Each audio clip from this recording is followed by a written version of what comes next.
Back to this basic biblical Greek course. We are starting lesson 13 today.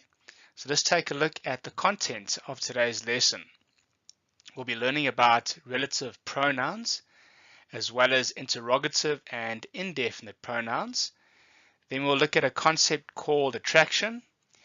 And then, I'm sure you're familiar with the structure by now, we will finish this lesson with vocabulary and translation work. So let's get going.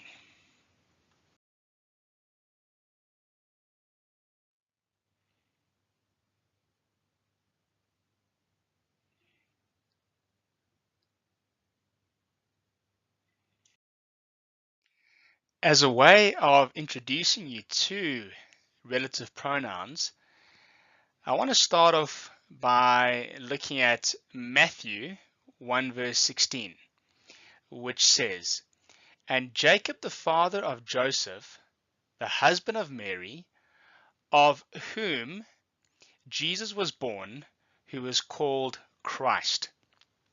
So based on this verse, I want to ask you a question to stimulate your thinking.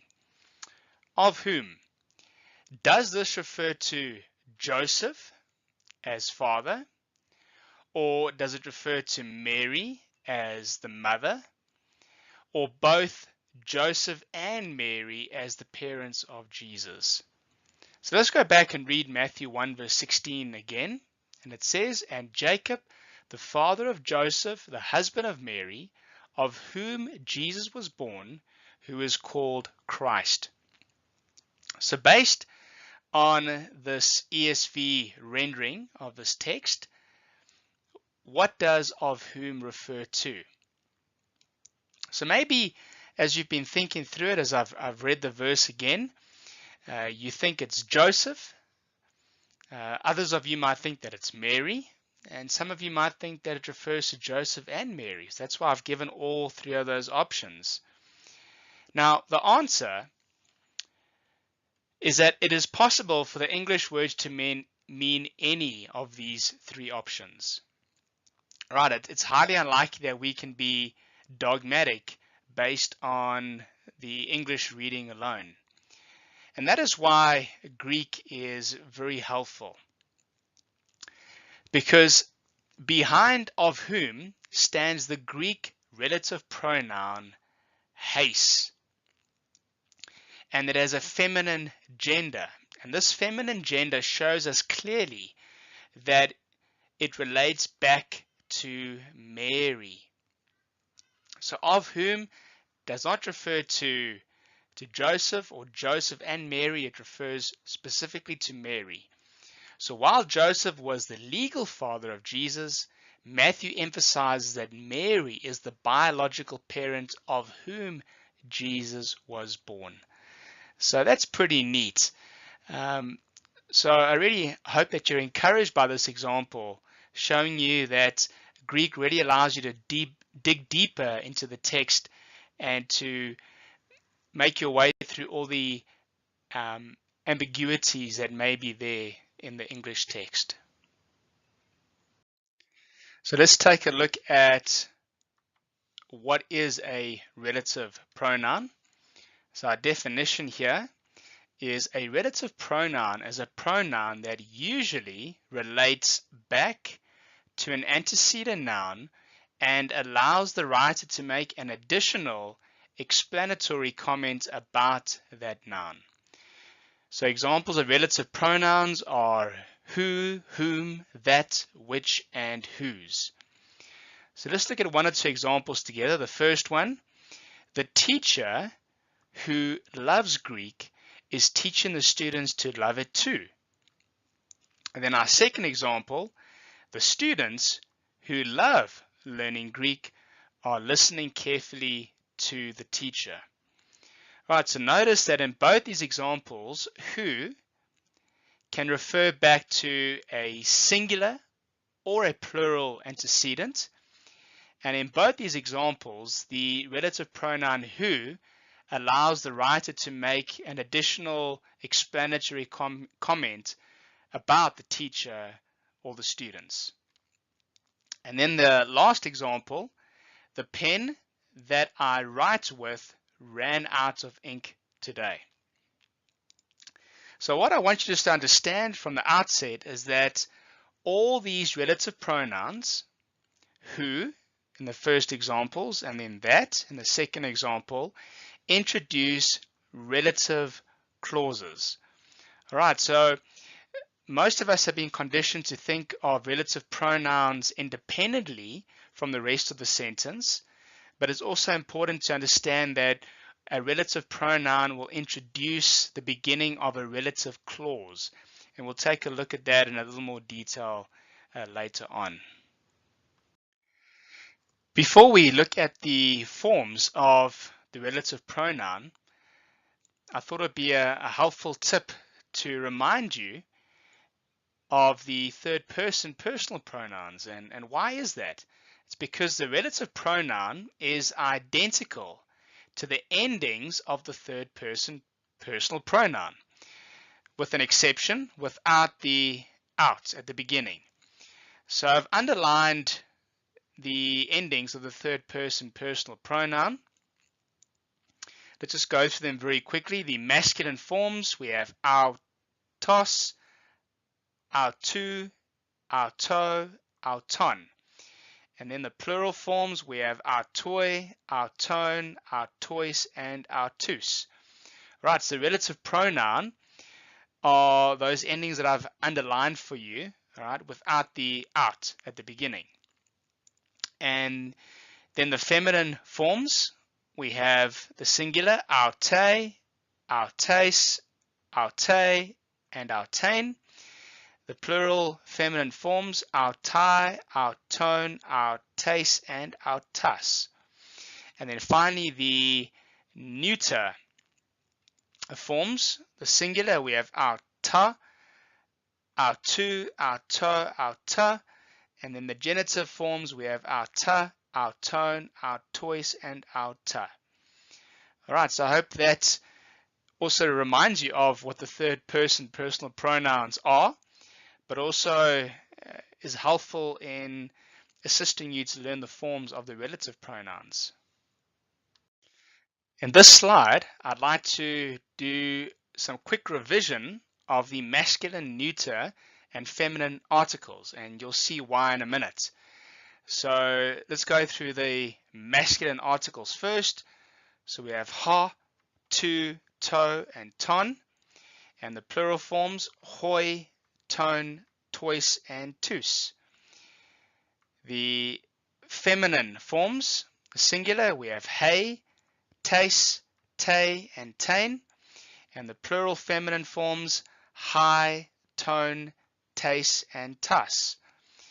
And then finally, the neuter articles, the singular forms, we have ta, tu, to, and ta.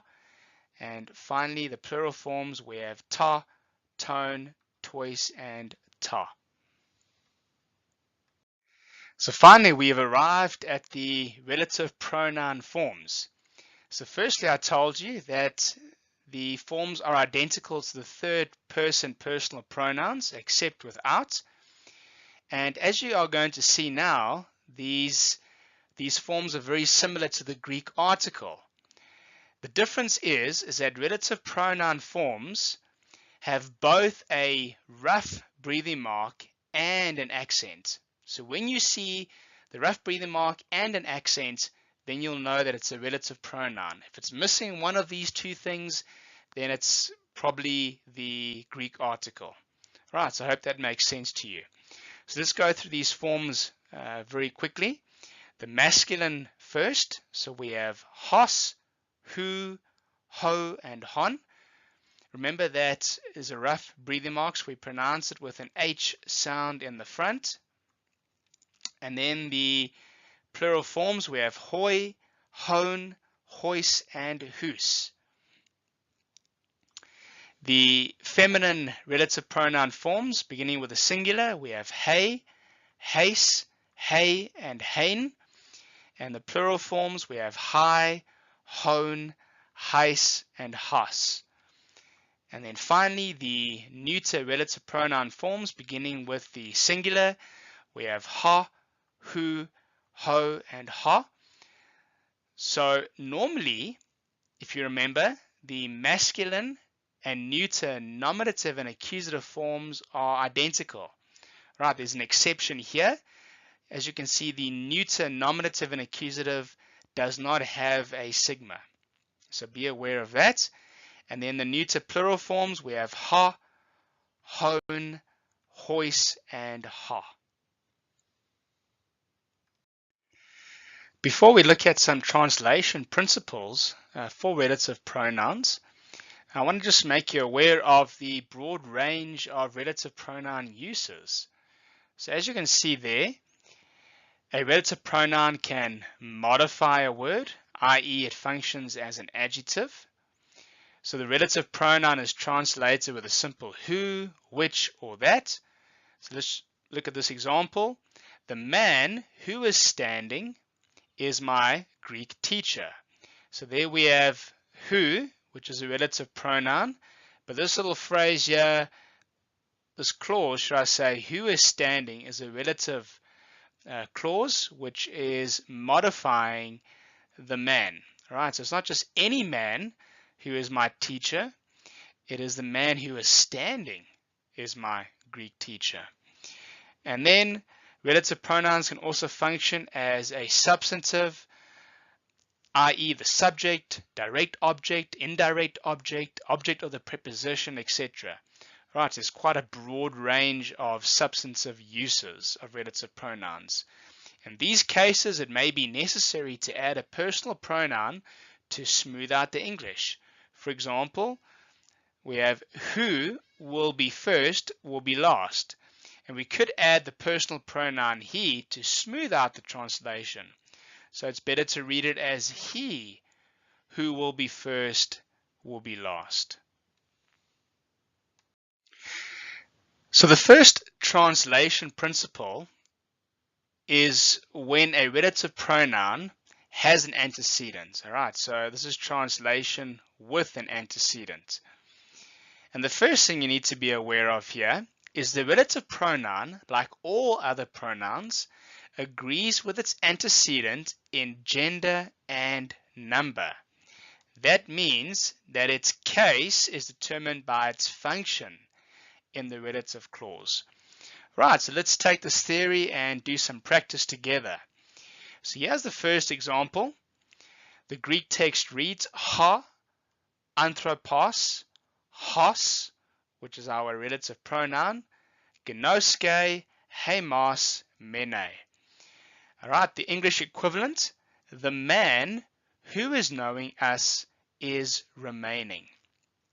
So we want to ask ourselves, how is the relative pronoun hos, which we translate as who, how is it functioning in the sentence? Right, well, the important thing to know is that it is in the nominative case. All right, and when anything is in the nominative case, you know that it's functioning as the subject. Right, so it is functioning as the subject of the verb gnoske. And then in the second example, we have ha, anthropos, hon, which is our relative pronoun, gnoskamen, mene. The English translation, the man whom we are knowing is remaining. Right, this time the relative pronoun, which we translate as whom, is in the accusative case. And when a word is in the accusative case, it's more than likely functioning as the object. So here it's functioning as the direct object of the verb gnoskamen. I also want you to notice, should I say, that the entire relative clause, all right, so in the first example, it's who is knowing us, and the second example, whom we are knowing. So that entire relative clause in both examples is functioning as an adjective by describing or modifying the antecedent. All right, the second translation principle has to do with relative pronouns that have no antecedent. So that's why I've got there without an antecedent. So Greek writers are comfortable separating a pronoun from its antecedent. as you'll see in the Bible, and sometimes by large distances. English writers, on the other hand, prefer to keep the two closer together. However, the separation of relative pronouns from their antecedents can cause problems for translators. Not big problems, but problems nonetheless, and therefore you will end up with different translations for how they go about trying to resolve these problems. So here's an example from Romans 6 verse 10, where Paul writes, he says ha, so he begins with a relative pronoun. He says ha, gar, apathanen, te, hamatia, apathanen, ephapax. Right, now in this verse we don't have the antecedent for the relative pronoun, so we have to go back to the previous verse. And when we do that, we see that the nearest antecedent for this relative pronoun is death. All right, so that is the antecedent. So the question is now, how do we link the relative pronoun back to its antecedent? All right, so as you can see, I'm going to give you three examples: the King James, the ESV, and the New Living Translation. And I want to say up front that none of these translations are inherently wrong or misleading in any way. They have different emphasis in what they are trying to accomplish with their translation. You'll see that some are more literal and some are more meaning based. Right, so let's have a look at the King James Version. Their translation says, "For in that he died once unto sin once." All right, it's a very literal rendering of the Greek text, and they have literally rendered the relative pronoun as that. All right, so good translation, but just be mindful that the relative pronoun, links back to the antecedent, which is death in verse 9. The ESV, in my opinion, has done a very helpful job for English readers, because they have substituted the pronoun with the antecedent. So they have rendered this as the death. Right, so they have not translated the relative pronoun, they've substituted with the actual antecedent, which is the death. All right, which helps the English reader. The death he died to sin once for all. And then the New Living Translation has gone from more meaning-based translation, and in doing that, they have excluded the relative pronoun and its antecedent and just focus on the big idea of the verse. So they've translated this as he died once to defeat sin. All right, so I'll leave the judgment up to you, and you can decide which of these translations you think has done the best job of resolving the problem of the relative pronoun being separated from its antecedent. So, building on from our knowledge of the previous slide, another genuine problem is that Greek sentences are sometimes too long, and they need to be broken down into smaller units for the sake of readability. And so when this is done, relative clauses are often used to start new sentences. Let's take a look at an example together. This one comes from Book of Romans as well. It's Romans 2, the first part or the last part of verse 5 and verse 6.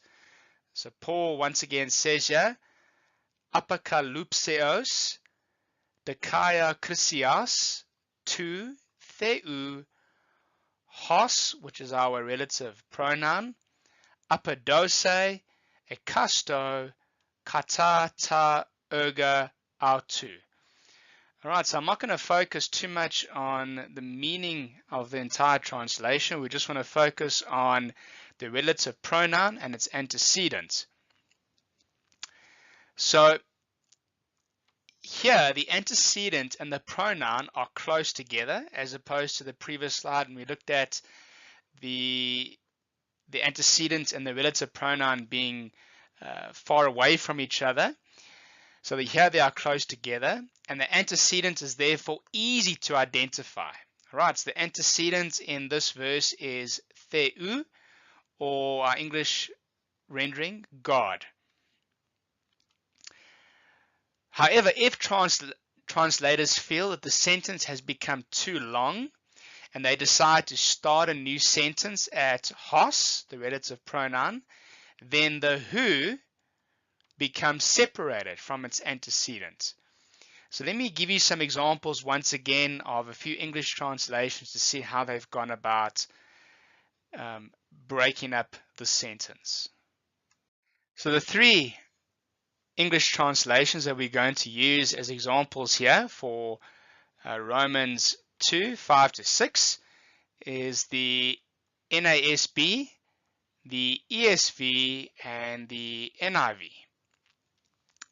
So the NASB, all right, I've put there in brackets, does not start a new sentence. All right, so they simply render the relative clause, which is this underlined part here, as who will render to each person according to his deeds. The other two examples, the ESV and the NIV, both break this longer sentence into two separate sentences. Right, so the ESV starts a new sentence for verse 6, and therefore they can't write who. Right, so they then translate the relative pronoun as he. He will render to each one according to his works. All right, and that he refers back to the antecedent, which is God. The NIV also starts a new sentence for verse 6, but supplies the antecedent. So it substitutes the relative pronoun with its antecedent, which is very helpful for the English reader, and translated it as God will give to each person according to what he has done. So once again, guys, this is not about which translation is right or wrong. They each have focused on different purposes, and I just wanted to give you that understanding of the fact that sometimes the Greek sentence can be very long, and when that happens, relative pronouns are often used to start those new sentences. And then the last thing that I want to say regarding the translation of relative pronouns is sometimes you just need to use your common sense. So here's an example from Mark 4 verse 31, where Mark says, "It is like a grain of mustard seed, which when sown on the ground is the smallest of all the seeds on earth." All right, that's the ESV translation. So the point number one is use your common sense to determine the appropriate pronoun. Right, so the gender and number are determined by the context, which is a translation of the masculine relative pronoun hos. All right, so that was the relative pronoun in this example, and it refers back to a grain of mustard seed. All right, so this would of course sound very strange if we had translated that relative pronoun as who, because a grain of mustard seed is not a living person, it's a thing, and so it's more appropriate to use the English translation which. All right, so there, that's what I mean by just use your common sense. And then the second point, a relative clause as a whole is subordinate, in brackets it means dependent, to a main clause. All right, it cannot contain the main subject or verb of the sentence. So view the relative pronoun as not simply which, but as a unit. All right, so back to our example in Mark 4 verse 31, which triggers the relative clause, which is this entire underlined part. which, when sown on the ground, all refers back to the antecedent, which is the grain of mustard seed. All right, so when you think of the relative pronoun, think of it in terms of a clause, which is subordinate or dependent to the rest of the sentence, specifically the main clause.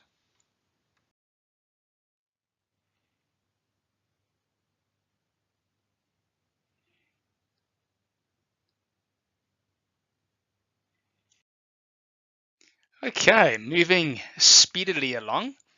So we've looked at relative pronouns so far in this lesson, and now we are going to look at the interrogative pronouns. So what is an interrogative pronoun? It is a pronoun that is used to ask a question. So to help me remember this, I often think of a detective who is interrogating a suspect who's potentially committed a crime. So I think of them sitting in an isolated room, like you see in the movies, where the detective is smoking a cigar and there's a lot of smoke in the air, and he's asking questions to find out what happened. He's interrogating. So an interrogative pronoun is used to ask a question. So it is translated who, what, or which. And generally the neuter form, T, is sometimes translated as why. All right, here's a helpful hint. The interrogative pronoun forms follow the third declension noun patterns. All right, the third declension noun patterns. And we dealt with these patterns in a lot of detail in lesson 11. So I'm not going to go through them here, but just wanted to give you that as a helpful hint that the interrogative pronoun forms will follow the third declension noun patterns. So let's go through the interrogative pronoun forms together. The masculine and feminine are the same. So let's look at the singular forms first. The nominative, we have tis. The genitive is tinos. And I've just underlined tin for you to show you that this is a pronoun that ends with a consonant, and therefore it's going to follow the third declension patterns. And that's why the nominative singular is so different. And you wouldn't know what that consonant was unless you learned the genitive singular form as well. All right, so we have tis, tinos, tini, tina. And the plural forms, we have tines, tinon, tisin with a movable nu, and tinas.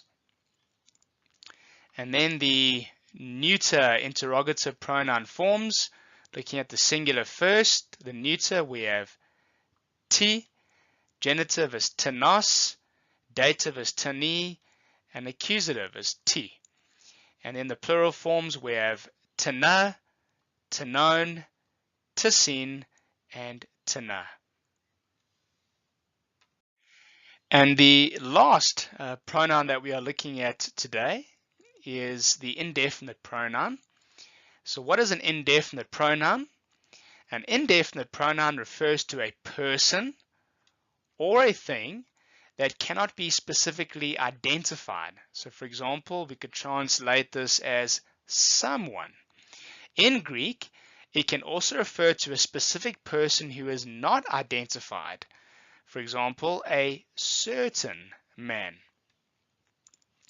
The indefinite pronoun is often joined to the relative pronoun to express either a broader scope, for example, whoever, or definiteness, for example, the very one who. All right, so that is an indefinite pronoun and some of the variations of it. I'm sure you are going to be very glad to know that the indefinite pronouns have the same forms as the interrogative pronouns. Same forms, exactly the same. But you can distinguish the interrogative pronouns from the indefinite pronouns by remembering the following two sentences. So the first one is, who likes an accent? Question mark. All right, and that is tis with an accent. All right, so most of the interrogative pronouns have the accent over the iota. And the second sentence, to help you remember the indefinite pronoun forms, is certain words take no accent. Tis without an accent. All right, and that is because indefinite pronouns are encritic and therefore usually lose the accents to the following word. Right, so if you can remember those two sentences, that should put you in good stead for distinguishing the differences between the interrogative and the indefinite pronouns.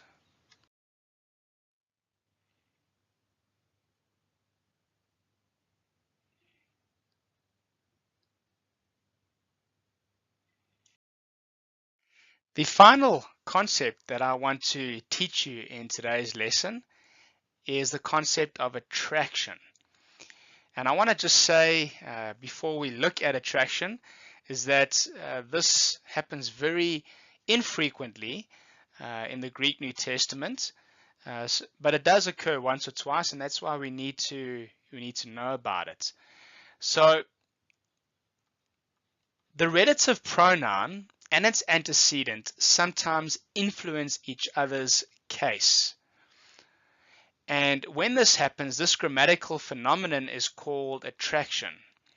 So we get two types of attraction. The first one is direct attraction, and this occurs when the relative pronoun is attracted to, inverted commas, to the case of its antecedent. So direct attraction occurs when the relative pronoun is attracted to the case of its antecedent. So here's an example. We have pene, ek, tu, hudatos, who, right, the relative pronoun, doso, auto. So the English translation is, he will drink from the water that I will give to him. So in the following example, the relative pronoun who functions as the direct object of pene, and because its function is a direct object, it would normally be in the accusative case. However, the antecedent, which is hudatos, right, which is water, has attracted the relative pronoun to its case. All right, so hudatos is in the genitive case, and it's attracted the relative pronoun who, and it is now in the genitive case, not the accusative case. All right, so that is what we mean by direct attraction. The relative pronoun is attracted to the case of its antecedent. And then the second type of attraction that we get is indirect attraction. And this occurs when the antecedent is attracted to the case of the relative pronoun. So our example comes from 1 Corinthians 10 verse 16, where Paul writes, ton, arton, hon, there's the relative pronoun, chlomen, uchi, koinonia, tu, somata, tu, Christou, estin, which is translated, the bread that we break, is it not the fellowship of the body of Christ? So in the following example, the word arton, which is translated as bread, should be in the nominative case, all right, because it's functioning as the subject. But it has been attracted to the case of the relative pronoun, which is in the accusative case. And so that's why ton arton is in the accusative case, because it's been attracted to the case of the relative pronoun.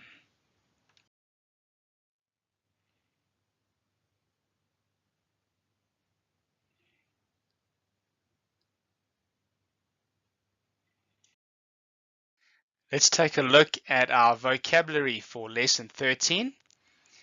So the first word is artos ha, which means bread. Next we have eke, Eke, which means there.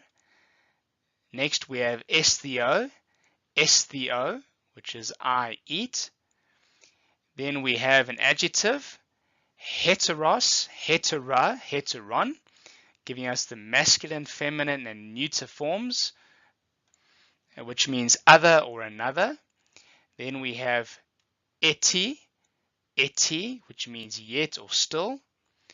Right, then we have idios, idia, idion, which is also an adjective, and this can be translated loosely as my own, your own, his own, her own, their own, etc., depending on which is most appropriate in the context.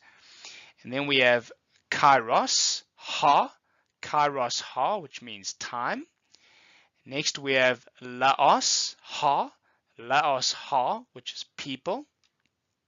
And then we have another adjective, nekros, nekra, nekron, which means dead.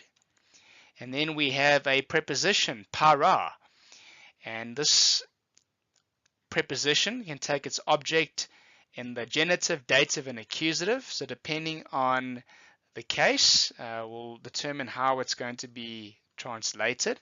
So it's from with the genitive, or beside or in the presence of with the dative, and alongside of with the accusative. Then we have protos, prote, proton, which is first.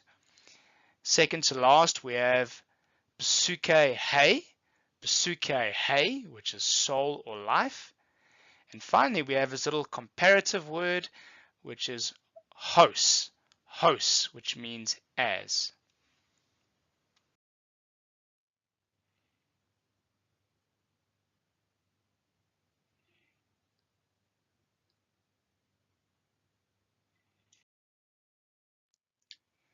Let's take a look at our first translation example for this lesson.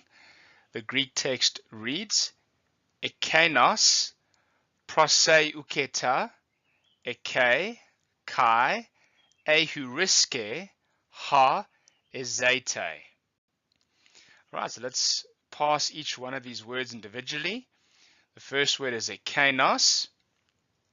It's a demonstrative pronoun. If you remember from lesson 10, it's in the nominative case, has a masculine gender, and it's singular.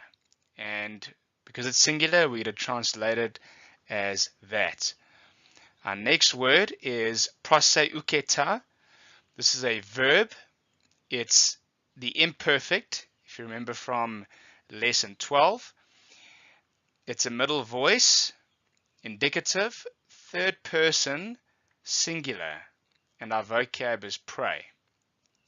Then we have eke, which generally is an adverb, but we're going to see that in this sentence it's not functioning necessarily as an adverb, and it means there from our vocab. Then we have kai, which is a conjunction and simply means and. Next we have ehuriske, which is also a verb. It's also in the imperfect tense. This time it's an active voice, indicative, third person singular, and our vocab is find.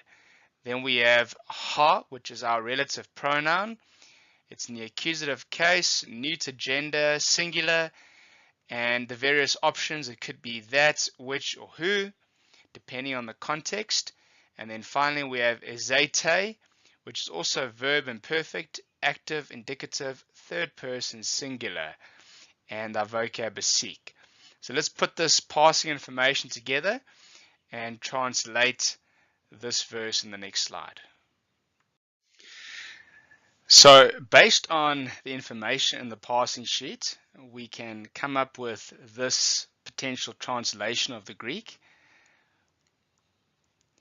That one, or that man, was praying there, and he was finding that which he was seeking.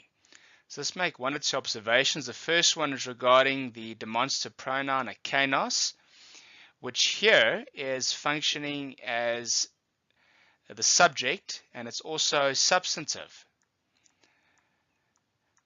So it's functioning as a noun. And because it has a masculine gender, we can supply either man, or we could refer to it as a general person, one. So that one, or that man. And then we have 3 verbs in this sentence, and they all are the imperfect tense. And even though the first verb is in the middle voice, it is a deponent verb, so we still translate it with an active voice. So we don't say that man was praying for himself there. All right, it's the active voice. That man was praying there. But for all these verbs, we supply the helping verb was, all right, to denote the imperfective verbal aspect. In other words, this is an action that took place in the past, but is still viewed as ongoing or continuous from the author's viewpoint or perspective. And then we also have the relative pronoun ha, which is in the accusative case. It's a neuter singular, and I've translated this relative pronoun as that which, right? Because in this sentence, it's in the accusative case, and it comes after a transitive verb which requires a direct object. So this relative pronoun is actually functioning as the direct object of the verb find. So he was finding what? That which. All right, we could also think of it as that, perhaps that thing. It's not specified what he found, but it's that thing which he was seeking. So which just smoothens out the English reading of this verse. Let's move on to our second example. So the Greek text reads, hoi poneiroi laoi apoktein tous prophetas hoi menusin en te parle auton. So let's pass each word individually very quickly using our passing sheet. So we have hoi, it's an article, nominative, masculine, plural. Then we have poneiroi, which is an adjective. It's also a nominative, masculine, plural, and our vocab is evil. Then we have laoi, which is a noun, nominative, masculine, plural, and our vocab is people. Then we have our first verb, apoktein, which is a present tense, active, indicative, third person, plural, and our vocab is kill. Then we have tous, it's an article, accusative, masculine, plural. Then we have prophetas, which is a noun, accusative, masculine, plural, and our vocab is prophet. Then we have our relative pronoun hoi, which is a nominative, masculine, plural. Perhaps could be who, that, or which, depending on the context in which it is found. Then we have our next verb, menusin, which is a present, active, indicative, third person, plural, and our vocab is remain. Then we have en, which is our preposition, takes its object in the dative case. That's why te, the article, is in the dative case. It's feminine, singular. Then we have parle, which is a noun. It's also dative, feminine, singular, and our vocab is city. And then finally we have auton, which is our third person personal pronoun. It's in the genitive case. It's masculine, plural, and we translate it as there. So let's do our translation in the next slide. So based on our passing sheet information, we can translate the Greek as, the evil people are killing the prophets who are remaining in their city. All right, so quite a few interesting observations we can make in this verse. The first one is hoi poneiroi laoi. So we have the adjective poneiroi. Remember, an adjective can function in 3 ways. The first one, it could be attributive. All right, it could be functioning as a predicate. Or number 3, it can be functioning as a substantive. All right, here it's functioning as an adjective. It's modifying laoi, so it's not just the people, It's the evil people. And what are the evil people doing? They are killing the prophets. So here, tous prophetas, right, is in the accusative case. And so the prophets are functioning as the direct object. So the important question that we need to ask ourselves is the relative pronoun hoi, which we've translated as who. What is its antecedent? Is it the evil people or is it the prophets? And the answer to that is it's referring back to the evil people. Why? Because the relative pronoun is in the nominative case and the prophets is in the accusative case. So it can't be referring to the prophets. So if we read this again, the evil people are killing the prophets who are remaining in the city. So who is remaining in the city? It's the evil people, not the prophets. And then just some last details here. We can see here we have the preposition en that's followed by te, pale, auton. All right, so here pale, the city, is what we call the object of the preposition. Let's do one more example together.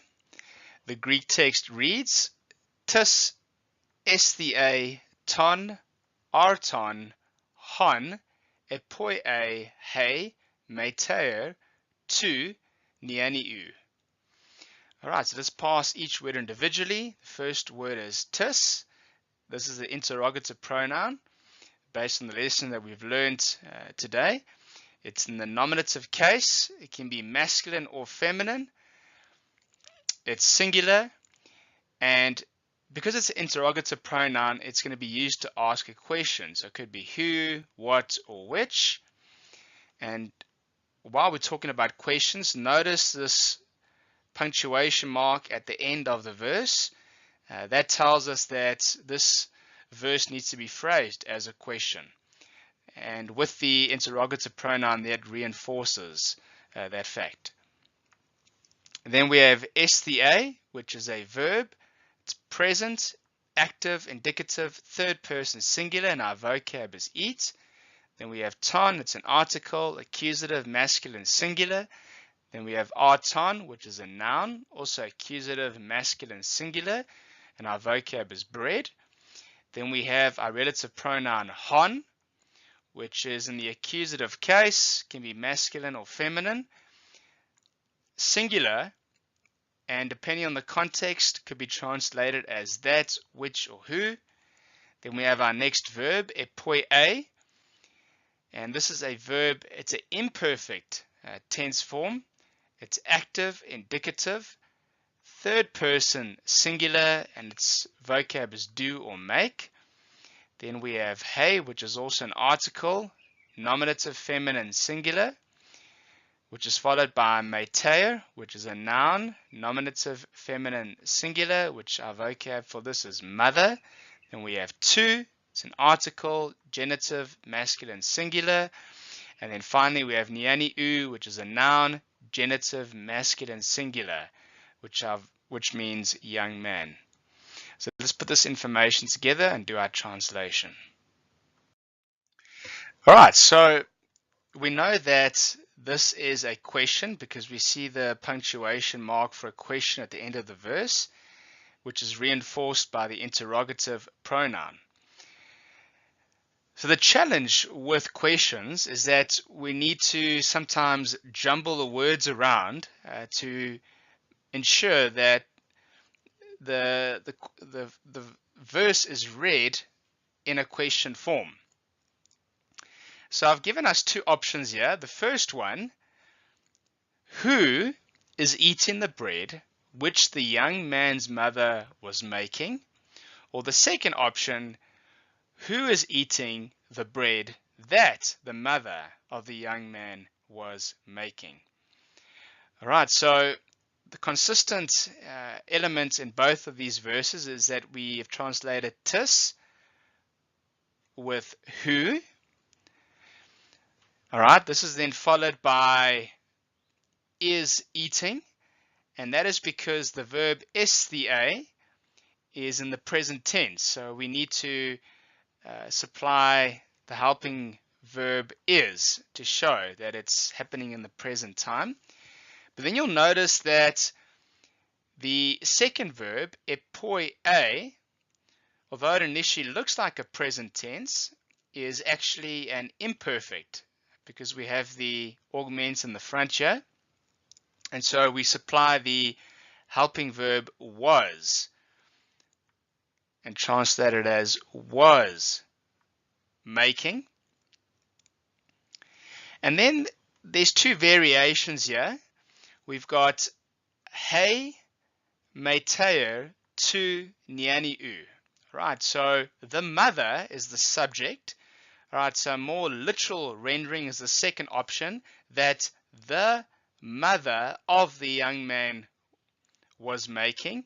And the first option, I've gone for more of a meaning-based translation. It's the young man's mother.